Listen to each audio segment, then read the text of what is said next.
BJP अक़लियती मोर्चा के कौमी सदर Abdul Rashid Ansari new Delhi municipal council के मेंबर नामजद किए गए हैं। आप देख सकते हैं किस तरीके से अक़लियती मोर्चा में खुशी है, ज़बरदस्त जोश है। तमाम लोग बुके देकर खैर मकदम पेश कर रहे हैं और जिस तरीके से, चूँकि ये एक तरीके से कहा जाए कि जिस तरीके से मुसलसल बीजेपी की जब सरकार बनी, सरकार बनने से पहले जब चुनाव हो रहे थे, मोर्चा ने मेहनत की थी, पूरे अक़लियती मोर्चा ने मेहनत की थी और अब जबकि मरकज़ में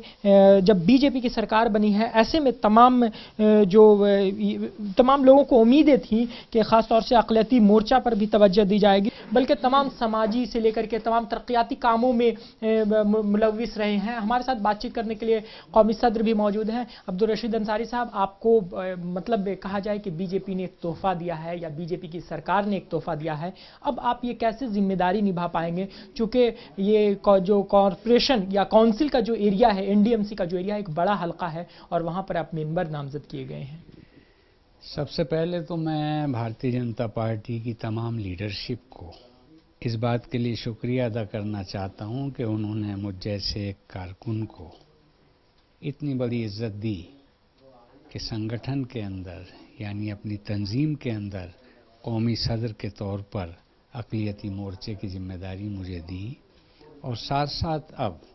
जैसे पार्टी को ये जिम्मेदारी मरकज़ में मिली है कि अवामी खिदमत को सरकारी कुर्सी पर बैठकर भी किया जाएगा, तो ऐसी ही एक जिम्मेदारी नई दिल्ली म्यूनिसिपल काउंसिल का मेंबर नामजद करके मुझे दी गई है। और मैं ये समझता हूँ ये एजाज़ अपनी जगह है, मगर साथ में जिम्मेदारियाँ बहुत ज़्यादा हैं। कौन से मुद्दे होंगे जो कि पहले से ही आपने तैयार कर रखे हैं कि आपको मेंबर नामजद किया गया है, ऐसे में आप उसको अमली जामा पहनाएंगे, उस मुद्दे को हल करने की कोशिश करेंगे? देखिए, नामजदगी कल शाम को नोटिफिकेशन के ज़रिए हुई है। कोई इस तरह की चीज़ तो थी नहीं कि मैं पहले से बैठकर कोई वर्किंग करता, कोई सर्वे करता या कराता, मगर बुनियादी तौर पर एक समाजी कारकुन के नाते मैं अच्छी तरह से जानता हूँ कि इलाकाई प्रॉब्लम्स क्या क्या होती हैं। मुझे देखना पड़ेगा, मेरे साथ में जो लोग नामज़द हुए हैं उन सबको इस बात पर गौर करना पड़ेगा कि अगर इलाके के अंदर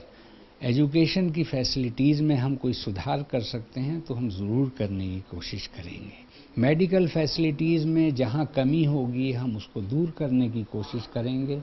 और कोशिश ये होगी कि नई दिल्ली म्यूनिसिपल काउंसिल के तहत जितनी डिस्पेंसरियाँ या हॉस्पिटल्स हैं